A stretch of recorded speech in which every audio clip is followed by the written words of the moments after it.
रद्द झालेलं राजकीय आरक्षण याच्यावरून बरेचसे काही आंदोलन सुरू आहेत, आरोप प्रत्यारोप सुरू आहेत.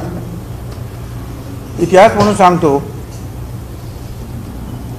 व्ही.पी. सिंग त्यावेळचे प्रधानमंत्री यांनी मंडल आयोग अवॉर्ड स्वीकारल्यानंतर आणि ओबीसींना आरक्षण द्यायचं ठरल्यानंतर भारत सरकारतर्फे त्याच्यानंतर काही दिवसांनी मी शिवसेनेतून काँग्रेसमध्ये आलो आणि मग काँग्रेसमध्ये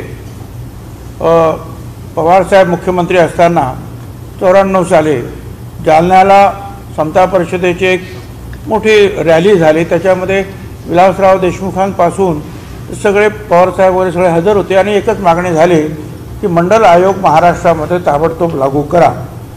आणि पवारसाहेबांनी 1-2 महिन्यामध्येच शिक्षणामध्ये मंडल आयोग लागू केला, 27% दिले, नोकरीमध्ये दिले आणि राजकीय आरक्षणसुद्धा दिलं, ग्रामपंचायतीपासून तर महानगरपालिका महापौरांपर्यंत. आणि मग गेली जे आहे त्याच्याप्रमाणे काही नियमामध्ये रूल्स कायद्यांमध्ये काय बदल करायचे ते करत गेले. गेली 27 वर्ष कमी जास्त हे आरक्षण सगळ्यांना मिळतं आहे राज्यामध्ये.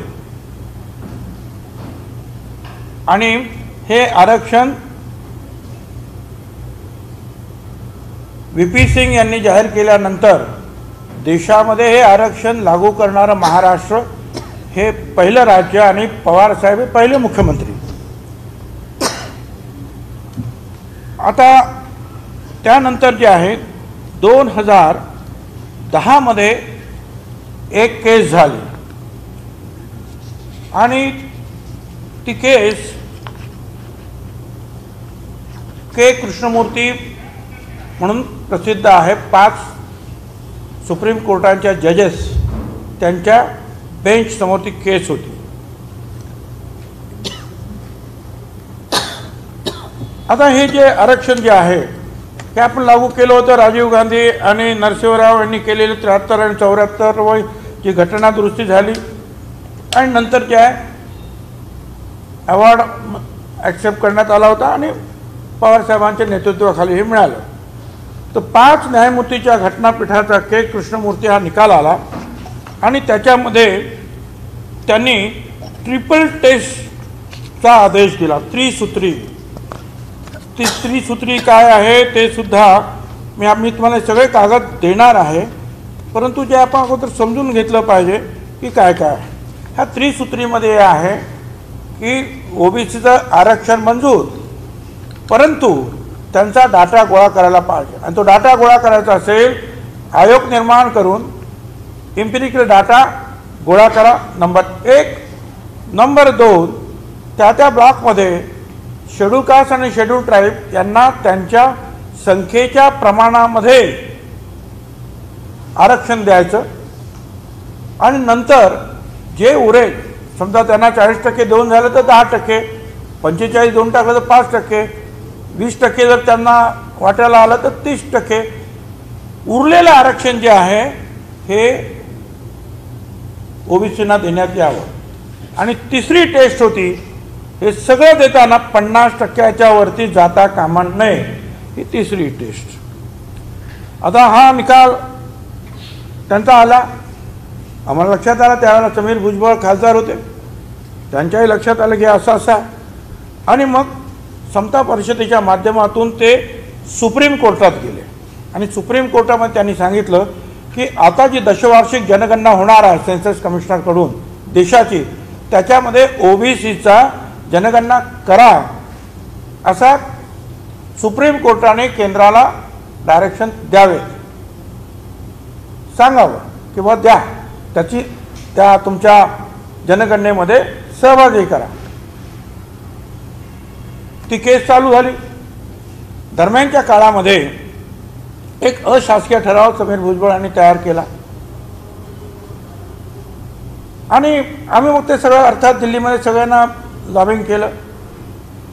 मुंडे साहेब ताबडतोब पुढे आले आणि त्यांनी पक्ष काय म्हणतो हे न पाहता त्यांनी सांगितलं नाही, आरक्षण हे जनगणना झाली पाहिजे.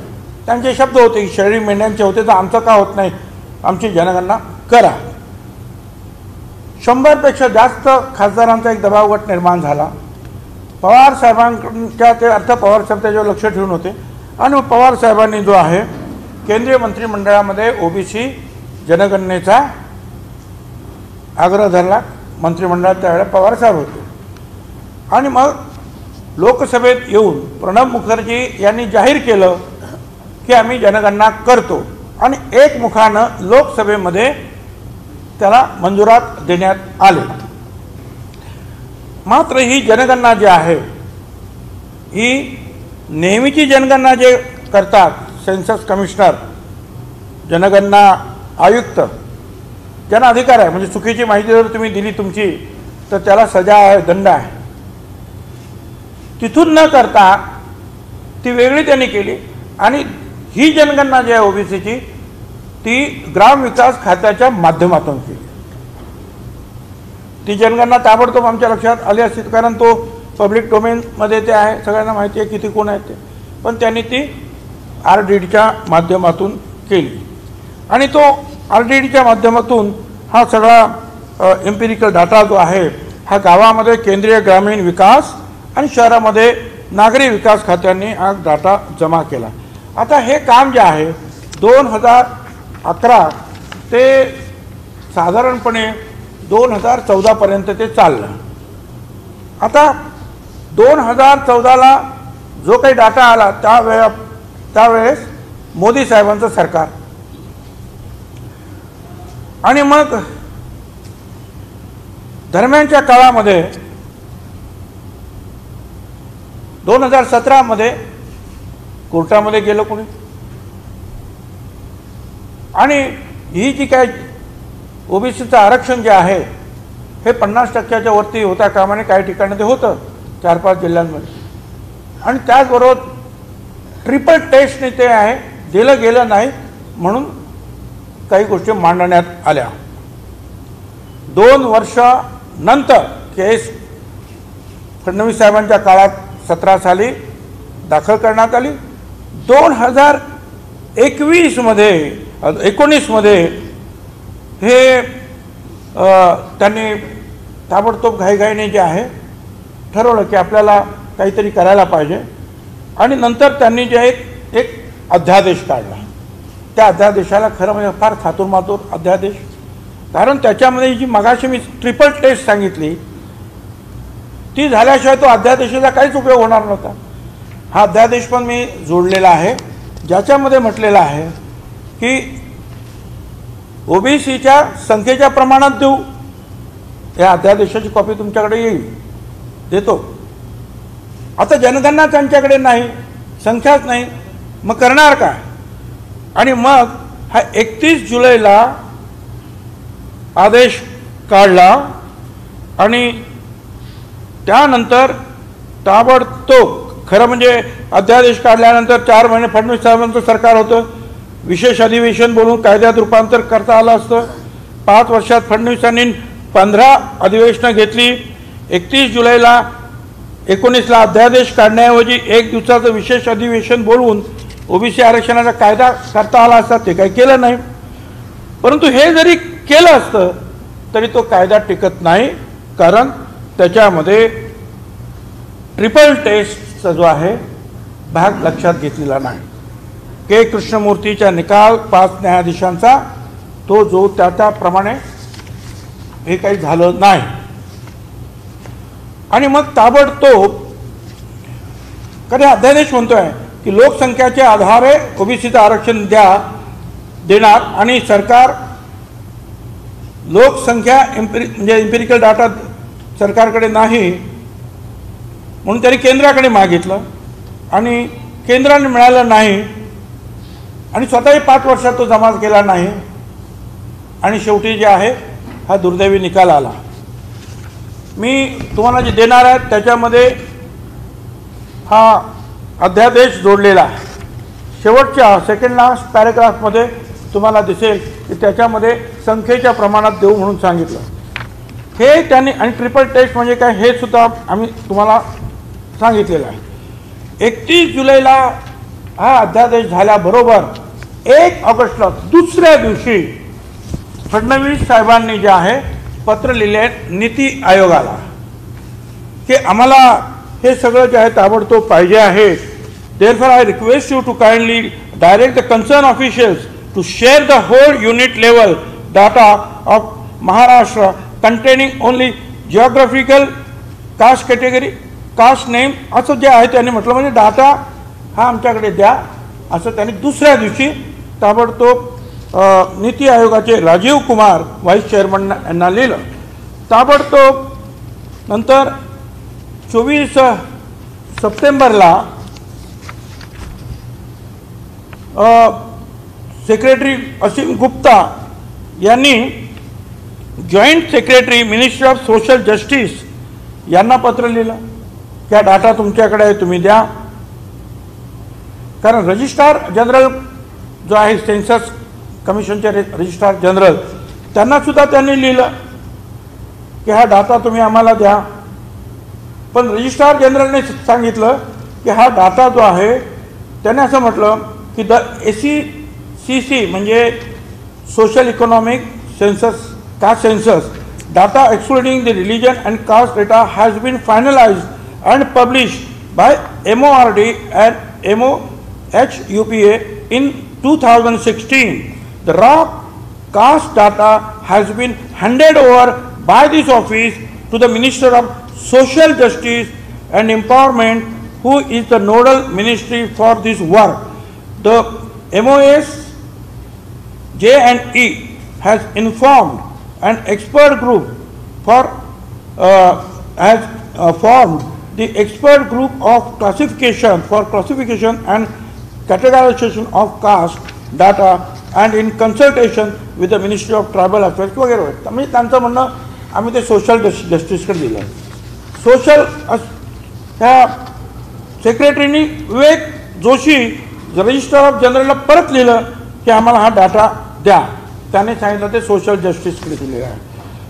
सोशल जस्टिसचे त्यावेळेचे मंत्री होते थावरचंद गेहलोत यांना पंकजाताई मुंडेंनी पत्र लिहिलं.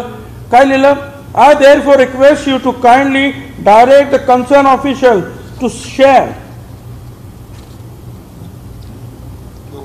the whole unit level data of Maharashtra containing the geographical identification वगैरह वगैरह without this will be enable us to calculate district, block and gram panchayat level population of BCC. The data will be kept confidential वगैरे. पुढे त्याने असं म्हटलेलं आहे, Honorable Supreme Court has given us a time period of 8 weeks to intimate information on the caste category wise population for all Jilla Parishad, Panchayat Samiti, Election Commission. Hence you are requested to expedite. म्हणजे त्यावेळेला त्यांनी सांगितलं 8 आठवडे आहे, तुम्ही आम्हाला हे ताबडतोब द्या.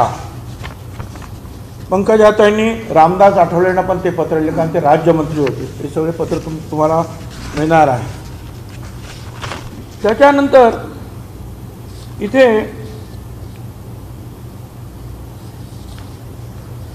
Ministry of social justice and empowerment म्हणजे थावरचंद गेहलोत आणि आठवले साहेबांचं department. I am directed to refer to your email dated so and so on the above mentioned subject and to say that the department is not the nodal agency of the central government for publishing the social economic caste survey. The data is not available with the department. Therefore, you are requested to contact the Registrar General of India directly for getting the desired information. म्हणजे हे म्हणतात registrar जनरलकडे जा. Registrar general म्हणतात social justice डिपार्टमेंटकडे जा. हे असं सगळं चाललेलं आहे. परत त्याच्या पुढे पत्र आहे under secretary government of India ministry of social justice. त्यांनी तेच म्हणाले की in view of the letter of RJ म्हणजे रजिस्ट्रार जनरल, म्हणजे रजिस्ट्रार जनरलने म्हटलं होतं ना की ते नोडल एजन्सी आहेत, ते म्हणतात in view of the above letter of RGI म्हणजे register general of India, this department is not in a position to provide the raw data. देऊ शकतच नाही म्हणून सांगितलं. आता प्रश्न असा आहे की हे सगळं फडणवीस साहेब आणि तुम्ही सगळ्यांनी त्यावेळेला पंकजाताईपासून सगळ्यांनी, एक तर पंकजाताई मुंडे, आता याच्यामध्ये मला तुम्ही सांगा, एक तर 5 वर्ष काही केलं नाही, 17मध्ये केस झाले, 2-3 वर्ष तुमच्या ताब्यात होतं, तुमचा ओबीसीचा आयोग होता, कोविड त्यावेळेला नव्हता, ताबडतोब तुम्हाला करता आलं असतं, पण तुम्ही ते केलं नाही. तुम्ही एकदम 1 जुलै 19 पर्यंत थांबलात आणि त्यानंतर जो आहे भारत सरकारकडे डाटा मागायला सुरुवात केली. हे खरं आहे की नंतर मग आमचं सरकार आलं, पण आमचं सरकार आलं आणि कोविड आला.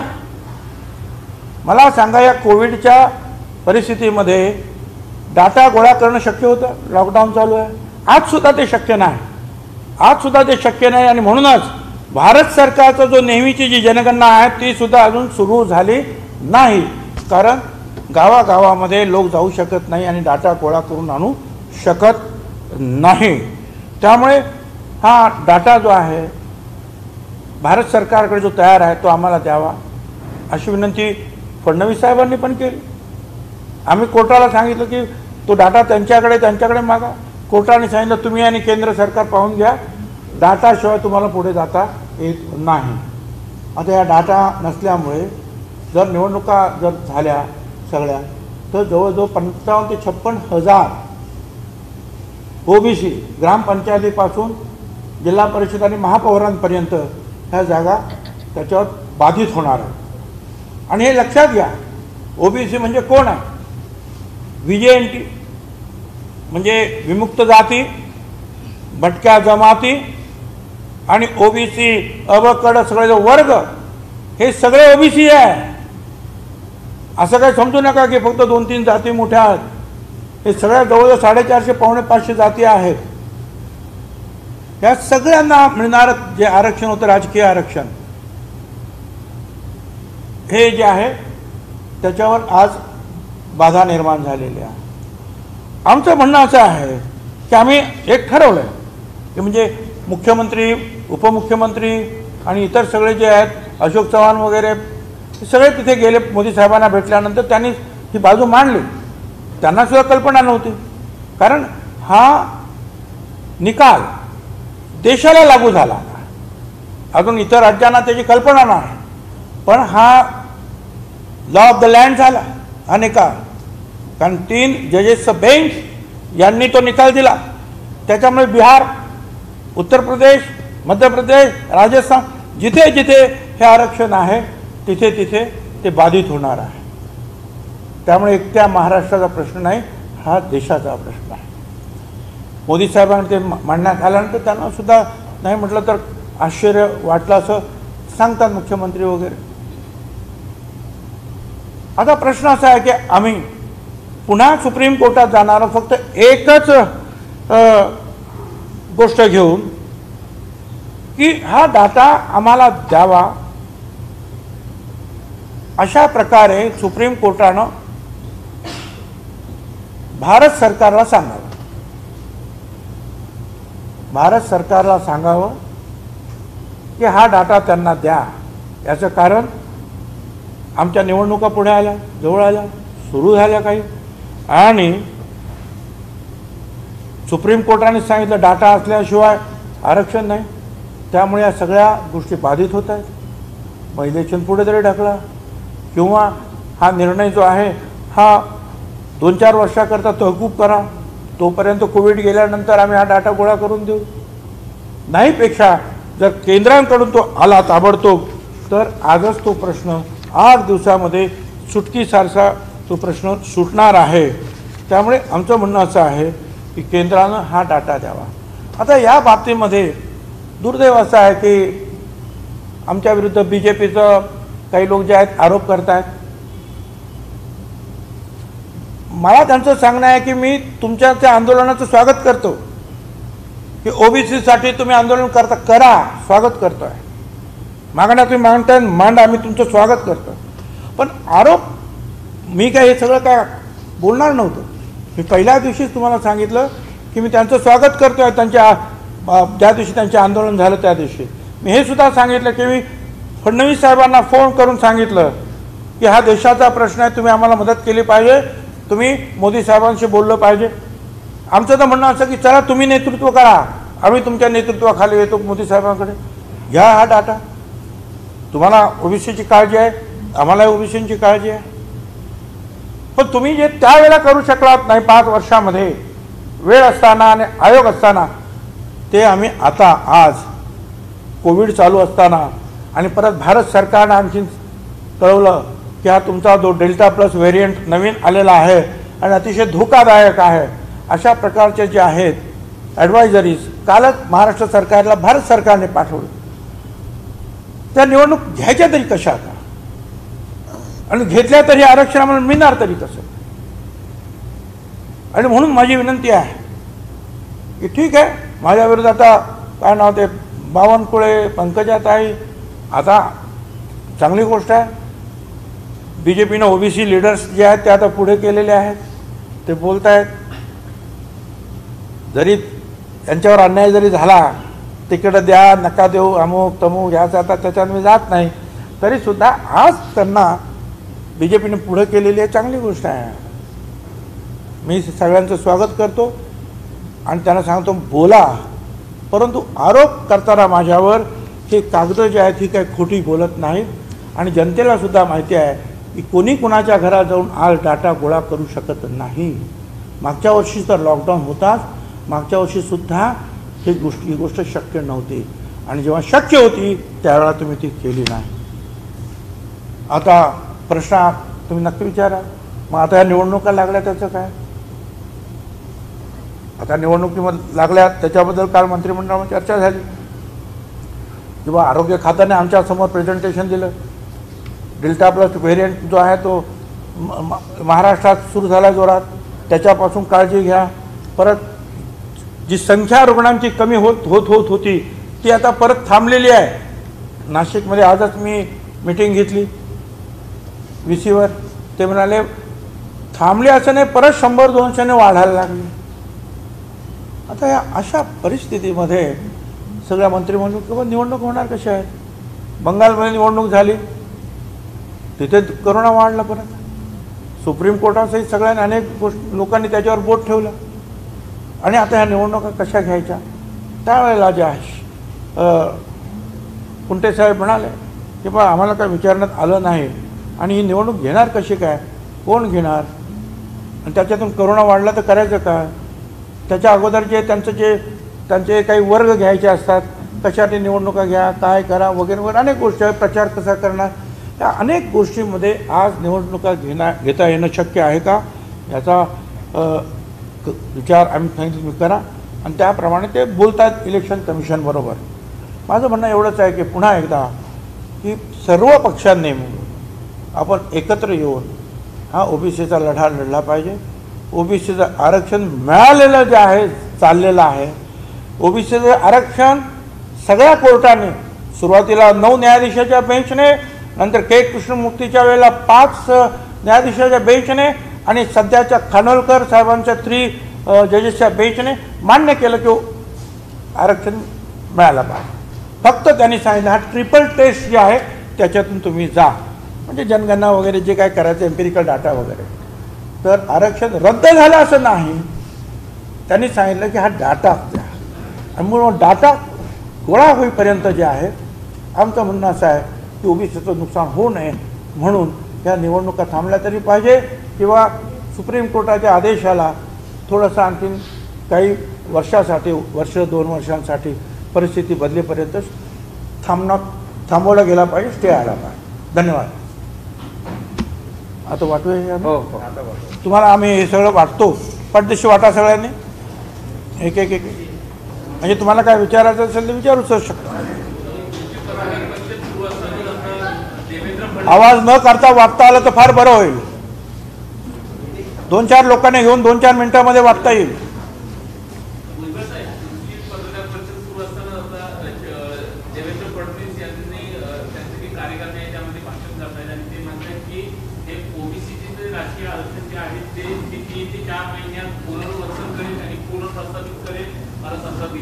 काय ओबीसीचं जे राजकीय आरक्षण आहे हा विषय मला या हातात असताना मी 3 ते 4 महिन्यात हे पूर्ण करणार. 5 वर्ष तुमच्या हातात होता. 5 वर्ष तुमच्या हातात होता, केंद्र सरकारच्या हातात होता. आम्ही मागितलेली जनगणना झाली, त्याचा सगळा रिपोर्ट आयताच बीजेपी सरकारच्या हातामध्ये दिल्लीत गेला.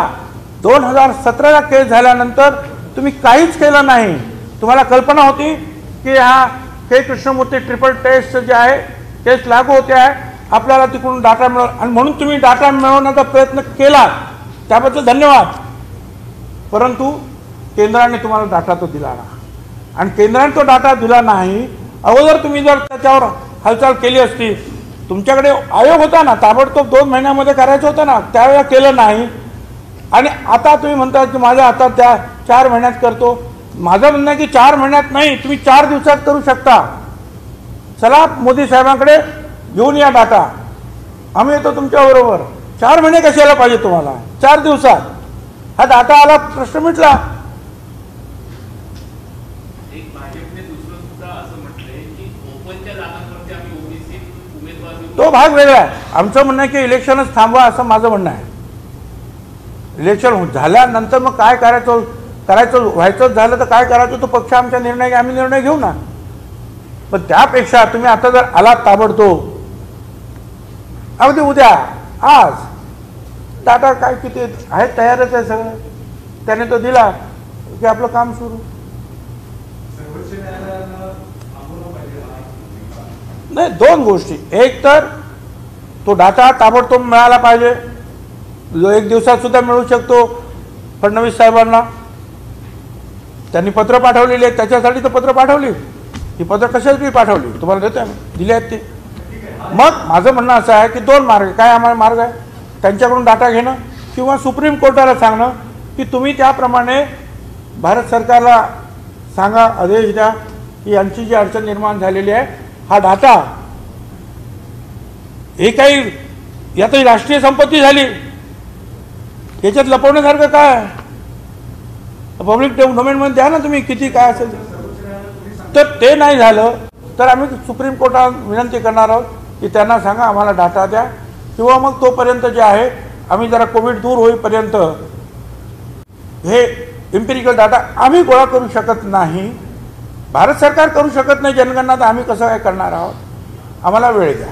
चंद्रकांत पाटलांचा असा आरोप आहे की सुप्रीम कोर्टाने 15 वेळा हिअरिंगमध्ये सांगितलं डाटा जमा करण्यास, मात्र राज्य सरकार 15 वेळा सुप्रीम कोर्टाने सांगितलं डाटा जमा करण्यासंदर्भात, मात्र राज्य सरकारने दुर्लक्ष केलं.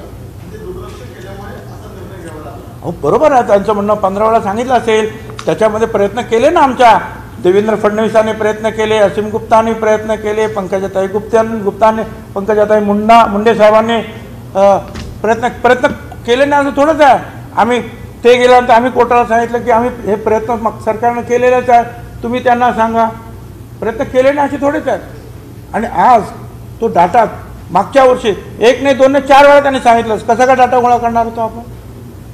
शक्य होतं नाही. जे अशक्य होतं, आज सुद्धा जे अशक्य आहे ते त्यावेळेला कसं काय शक्य होणार होतं?